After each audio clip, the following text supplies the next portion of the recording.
Hello and welcome to Astro Poetica for August 2019. Eclipse season is over. Mercury is just about to move direct starting around August 1st. Kind of depends on where you're at on this planet. So we can all kind of breathe a sigh of relief because July was intense. All of that Cancer energy, all of those eclipses were just dredging up all of the deepest stuff for us to deal with. I myself went through some transformations. I moved to this new lovely house and gave up some things, but I feel good about it. I hope that you were able to bring in some positive change during July and that you're ready to kind of breathe a little bit in August. So August actually begins its lunar cycle on around July 31st or August 1st, depending on where you are, and it is a new moon in Leo. So beginning of August is just Leo, Leo, Leo. We've got Venus in Leo, we've got the sun in Leo, we've got a new moon in Leo. So be prepared to be big and boisterous and think about, as far as your intentions for this new moon, what kind of seeds you would like to be planting as far as your self-expression and your shine goes. So really think big and expressive as far as the beginning of the month goes. Around August 2nd, we have Uranus opposite both of the Sun and Venus, so that also brings in a little bit of tension around relationships. So if you have some issues within your, personal relationships, your love affairs, even family issues maybe, you might really see some stuff come up to the surface as far as unexpected things, big revelations. And it doesn't necessarily have to be bad. It can also be a good time to experiment, maybe get a little bit kinky if that is your kind of thing. But kind of prepare for the unexpected this first weekend of August. So around August 11th, we have some more kind of fun astrological things coming in.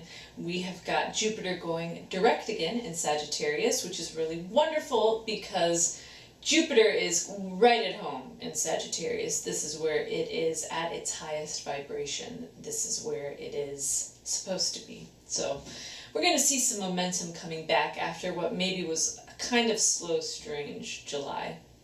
We also have Mercury, which thankfully around the beginning, I think around the 1st of August, is going to be out of retrograde, which is wonderful. That means that communication is going to start to clear up, although we still have the shadow zone of Mercury retrograde, which can also still bring in a lot of that confusion, a lot of the need to double check your numbers, make sure everything is actually totally ready to go before you make any big moves. Mercury entering Leo around the 11th as well is going to bring in, again, that fiery communication, that big zest, the boisterousness. You might need to make sure that you are keeping other people in mind and that you're not letting that Leo energy trample the quiet ones.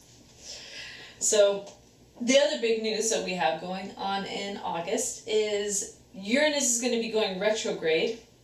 That is around August 12th. And this retrograde is going to be happening until January of 2020.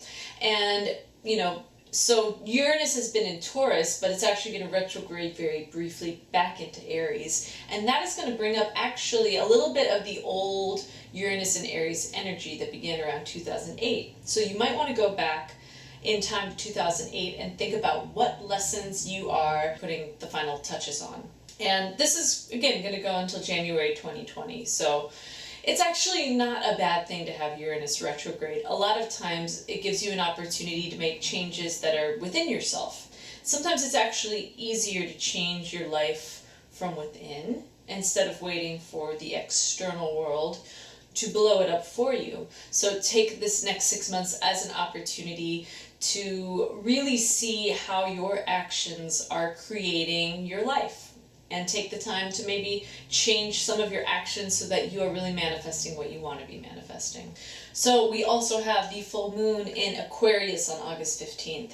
And I do for a moment want to talk a little bit actually about the Chinese astrology of August, because August is the hungry ghost month, and the Chinese calendar is lunar, whereas the Western is solar. So we are actually beginning on August 1st, the hungry ghost month. And you can kind of think of this as, you know, the Chinese calendar's version of Halloween season, because this is when the veil between worlds becomes very thin and the spirits of the dead in Chinese culture are able to come in to the world of the living.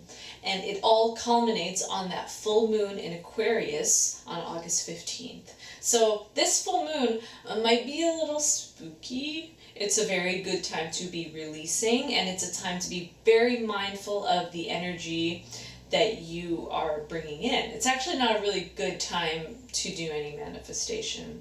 It's a better time to honor your ancestors. The traditional method is putting food out for them or burning joss paper, which is paper money, so that they can use it in the land of the dead. So much like Day of the Dead, where we honor our ancestors, remember them, give them offerings, that's what you can also do on August 15th.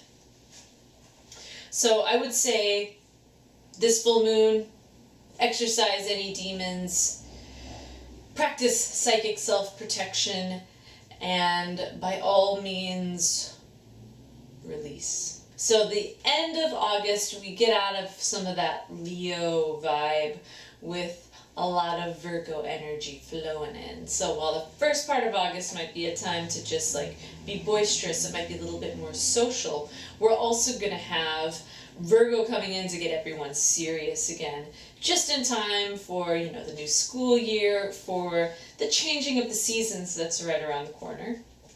And Mars is going to be entering Virgo on August 18th. Venus enters Virgo on the 21st. The Sun enters Virgo on the 23rd. So we're getting into some detail-oriented, clean up your closets, reorient your plans, get minute towards the end of August. We have another new moon around August 30th. It is in Virgo. So again, moving from that Leo energy into the Virgo means that things get a lot more grounded. Everyone gets a lot more practical and precise. So I would say use this first part of the month for your fun, second part of the month to get down to business. And chances are with Jupiter going forward again, we're going to be pretty busy. So that is it for the astrology for August of 2019. Now we're going to pull a card or three for the collective, and we're going to write a little bit of an Astro Poetica poem to the energies that are up ahead.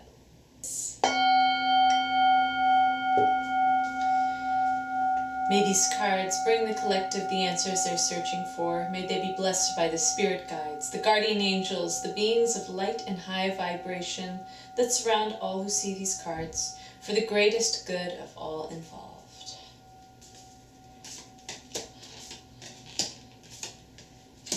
All right. So here we have, oh boy, look at that. Definitely have some communication stuff coming up here with the Knight of Swords and the Judgment card. You know, with Judgment, and this being the major arcana card, I'm going to bring a little focus to this one because it has a lot of karmic weight to it. It's one of the only cards which, in some decks, and also, you know, we've got a trumpet. In some decks, you literally can see the sound coming out of the trumpet. So there's definitely a little bit of a message of communication coming in. And actually, intuitively, when I see the Five of Pentacles and the Knight of Swords together with Judgment, I kind of get a feeling that the Virgo energy at the end of the month is going to be calling everyone out and saying, are your castles built on sand? How sound are your structures? There might be some judgment coming in that is saying, okay, maybe you have not been as clear as you need to be. Maybe this is a time to really focus on your messaging, to focus on the words that you're choosing. Because the Knight of Swords can be quite eloquent, but this is sometimes also the kind of eloquence that's talking so fast that you can't even quite make out what the point is, can also be talking for the sake of talking. And maybe that is something that Mercury and Leo could be guilty of. So be sure that you keep the karmic ramifications in mind this month. Think about the power that your words have. Think about the power of your message. And think about also how you can use it to help other people. Because sometimes the Five of Pentacles can also be about the energy of helping people who are in need. It can be about bringing assistance into those that have fallen onto hard times. And maybe this is also a message from even the earth in general. The fact that there is a lot of unfairness in society. There is rampant pollution. We are not doing good by our physical world. Where, people are hurting. The planet's hurting. In some ways, this kind of feels a little bit like it could be calling out and being like, hey, pay attention to me. I matter. People who are in need, they matter. And your words and your message has the power to actually assist them. It's also about the choices that you make. And again, that whole thing of the Knight of Swords and the words and the choices that we have coming up, they have long-term consequences. So really be mindful this month of what you're putting out there. So 5 is definitely a number of transition. It's a number of change. Sometimes it can be a little bit shaky. It's sort of the feeling that, you've built something with like 4, 4 is firm foundations. 6 is people coming in to help, but what lies between it is 5, and 5 is a little bit more of a lesson. So there could be some lessons this month about money. There could be some lessons this month about even being aware of having a scarcity mindset. That might be something that you really can address this month. And maybe that's also a little bit of a message of Virgo. Because sometimes Virgo can be a little bit too meticulous. It can go into this place of things could always be better. I can be better. Situations can be better. And while that serves its purpose to a certain extent, you can also push that too far into a negative mindset. So yeah, I'll say that this is, kind of the universe maybe calling us out a little bit. I think I'm just going to pull one more card to say like, okay, how do we deal with this? Because it's a little much. Okay. 6 of Swords, all things shall pass. Remember when I said 6 was the number of help coming in? I feel like we're going to actually need to ask for some help this month. We're going to need to ask for assistance, but that if we vocalize that we are in need, then the help comes in. People are there to assist, and we're able to get through some of that rocky energy that we've been experiencing in the past couple months, and we get to really, move forward into a better tomorrow. Maybe this is a little bit also of a, think about that message of the hungry ghost. The hungry ghost are our ancestors. It's people that have passed that were craving something in life, and they died before they were able to have it fulfilled, or maybe they looked for fulfillment in the wrong places. So maybe this is also a message that on the other side, when we get into the more, energetic metaphysical world, that there are some spirits in your family, there are some energies that are craving recognition. They're craving love, they're craving assistance. And we on this physical plane have the ability to help them out by remembering them, by even doing a small ritual that acknowledges that there was pain or that there was suffering, and an attempt to release it. And through doing that, we also actually give ourselves good karma. It's good karma to feed the hungry ghosts. So that is our little tarot spread for the collective energy of August 2019.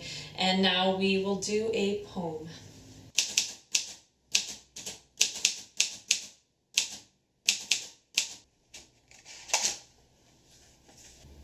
Voice as weaponry for peace, violence, or healing. Choose wisely, my friend.